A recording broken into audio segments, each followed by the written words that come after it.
রাত গভীর, বাতাস হালকা শীষ বাজাচ্ছে জানালার ফাঁকে।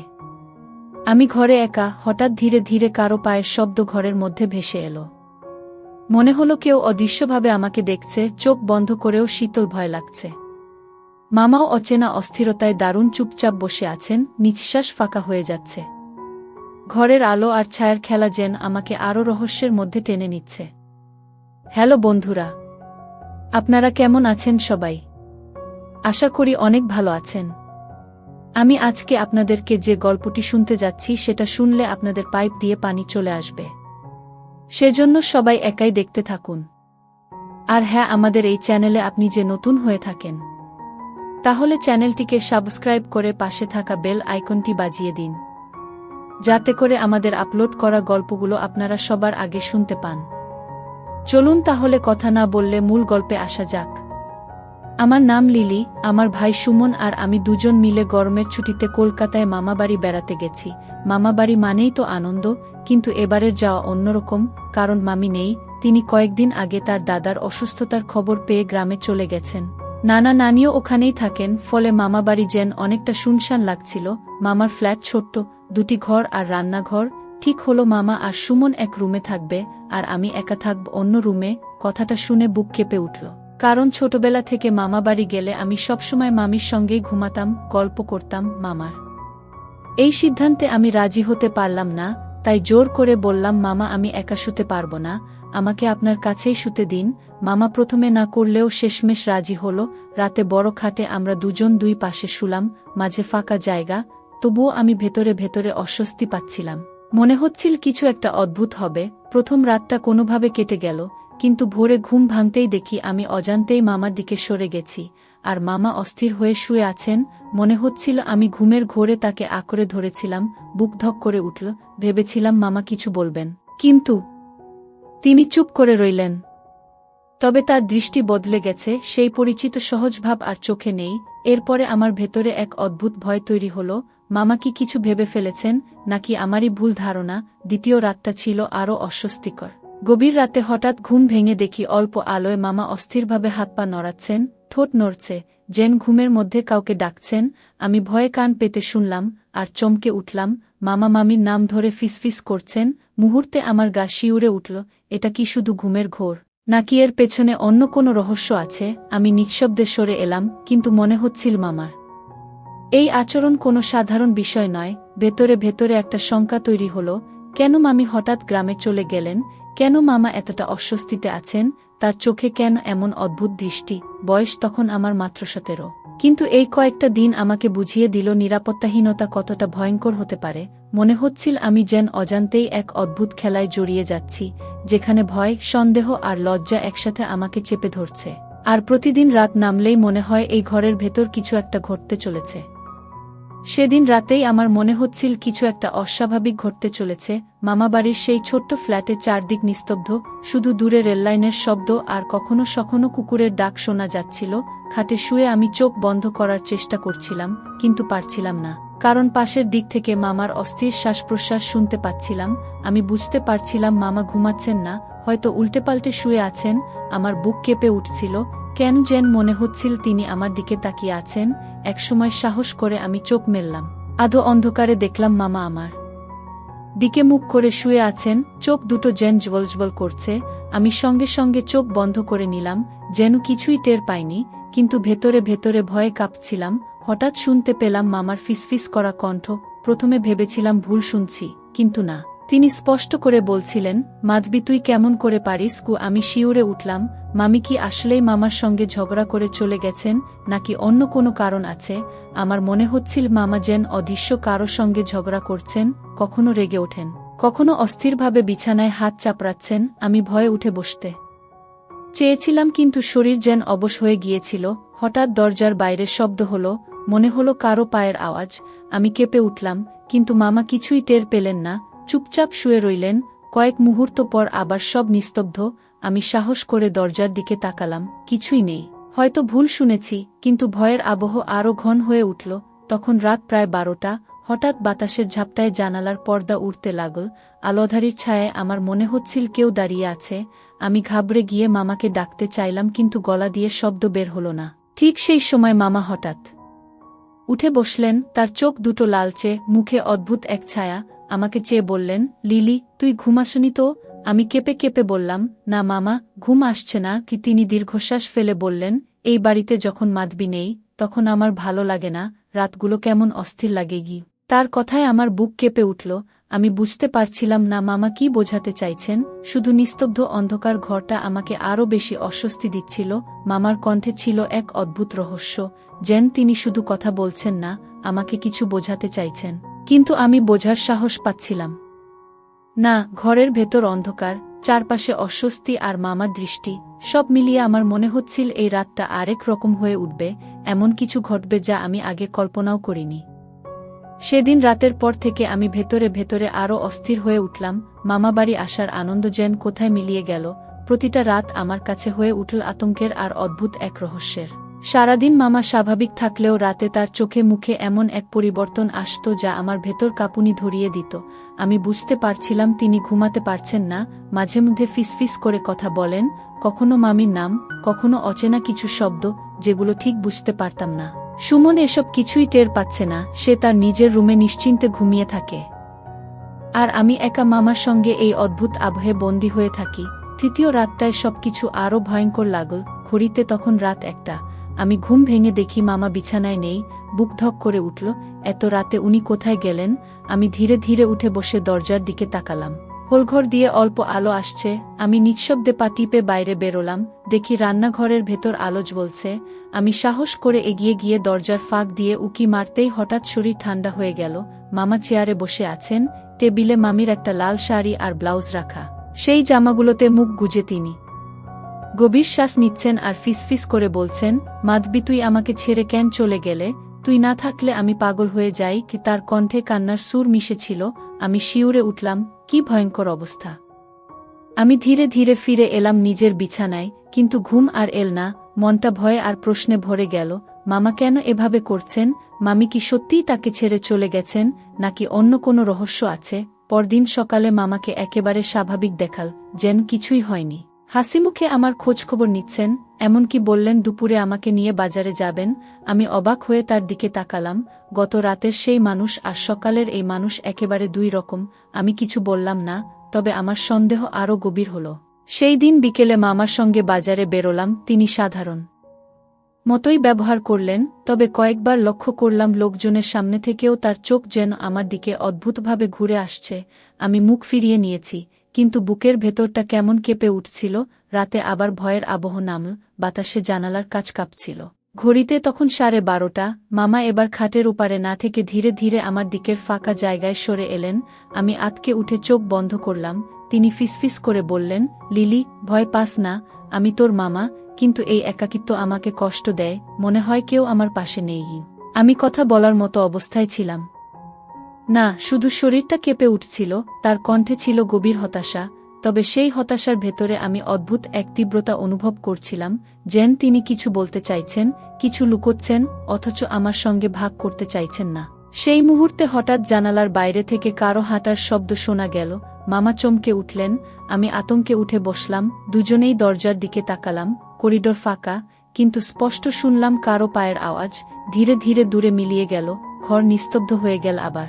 কিন্তু আমি বুঝতে পারলাম মামা বাড়ির এই রাতগুলো কেবল সাধারণ রাত নয়, এখানে লুকিয়ে আছে কোনো অদ্ভুত রহস্য, যা ধীরে ধীরে আমাকে গ্রাস করতে চলেছে।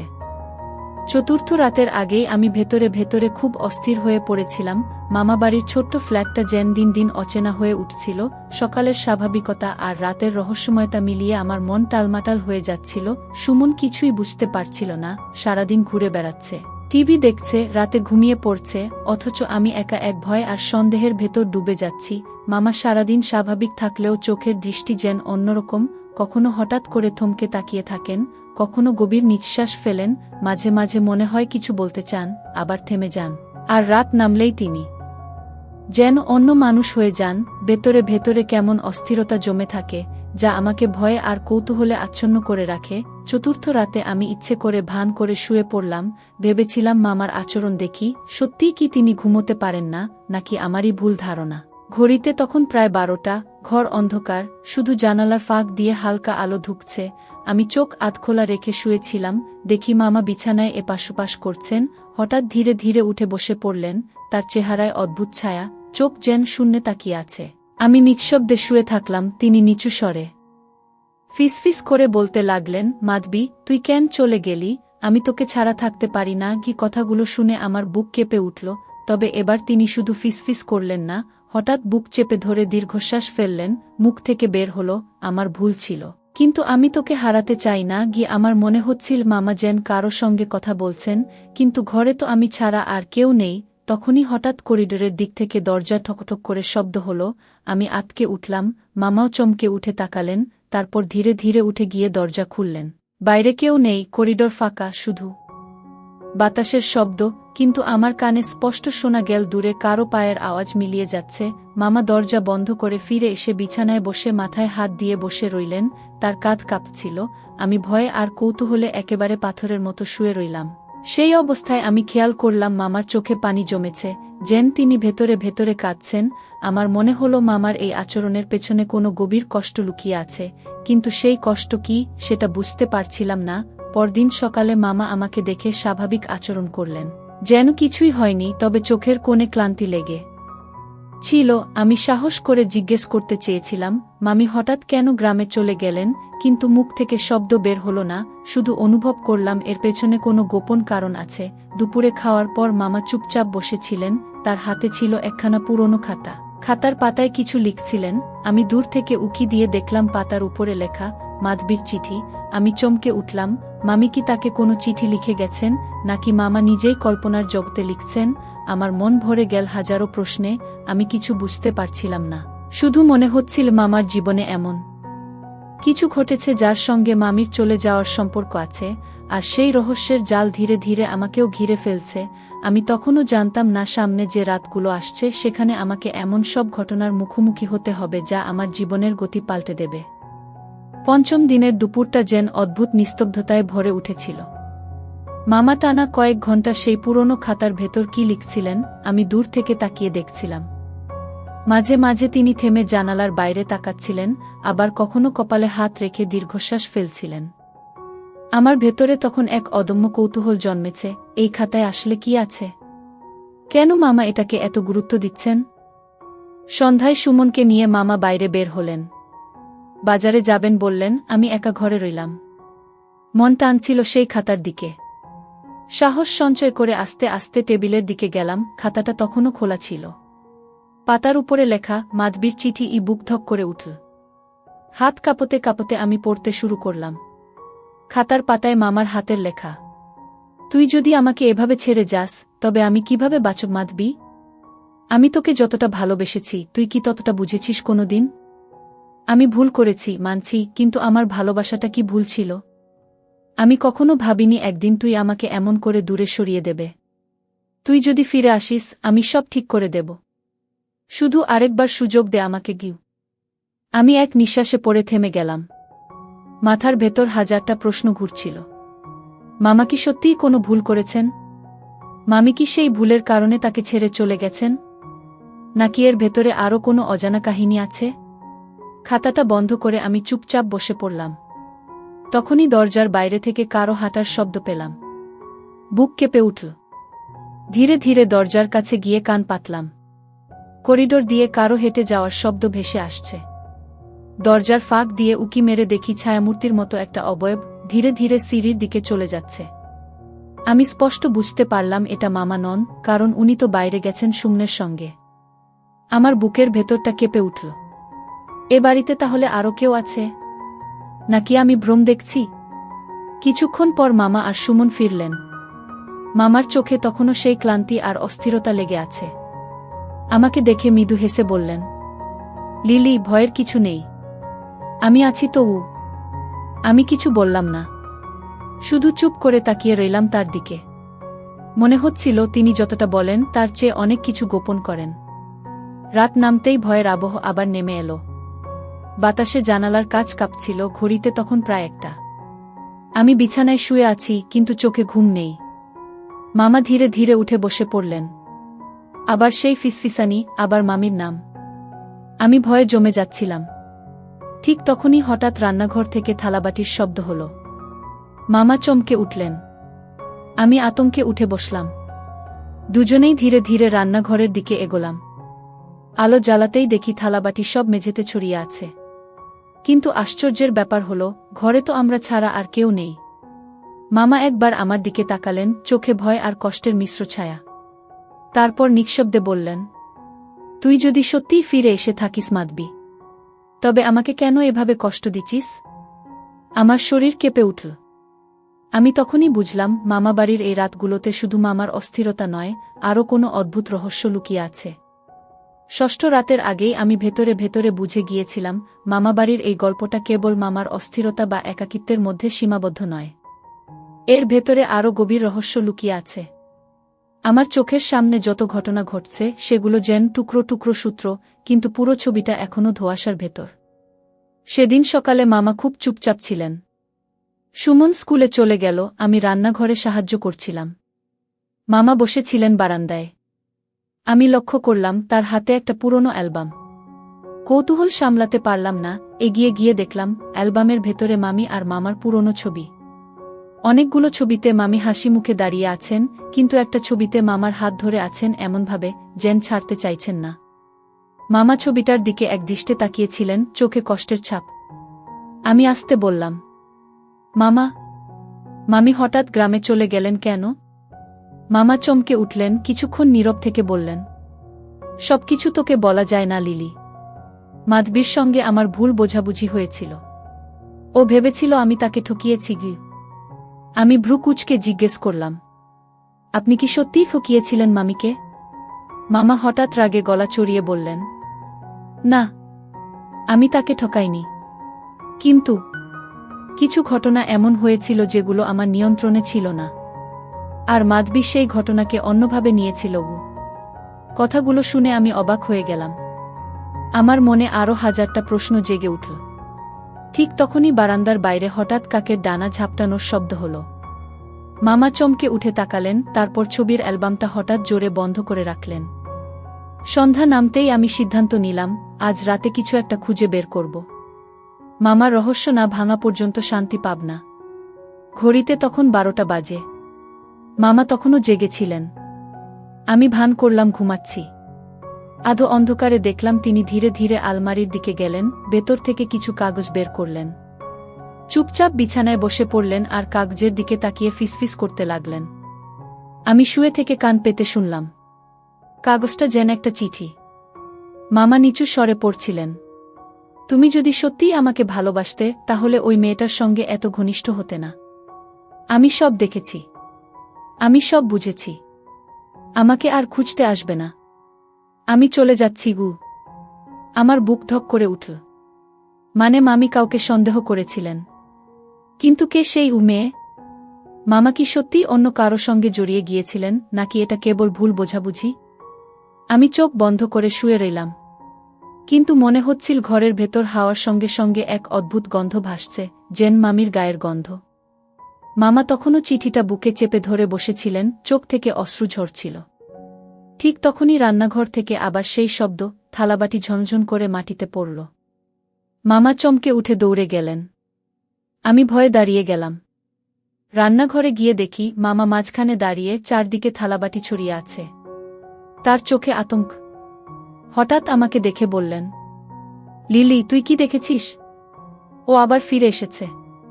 মাধবী আবার ফিরে এসেছে গি। আমার শরীর কেঁপে উঠল। আমি কিছু বললাম না। শুধু বুঝলাম, মামির চলে যাওয়ার রহস্যটা যতটা সাধারণ মনে হয়েছিল তার চেয়ে অনেক ভয়ঙ্কর। রাতটা আমার একদম ভালো কাটল না। মামা আবারও রান্নাঘরে গিয়ে অদ্ভুত আচরণ করে ফিরলেন। আমি জিজ্ঞেস করতে গিয়েও থেমে গেলাম। শুধু লক্ষ্য করলাম তার চোখ দুটো যেন গভীর আতঙ্কে ভরা। পরদিন সকালে মামা তেমন কারো সঙ্গে কথা বললেন না। আমি রান্নাঘরে দাঁড়িয়েছিলাম, সুমন তখন পাশের রুমে খেলছিল।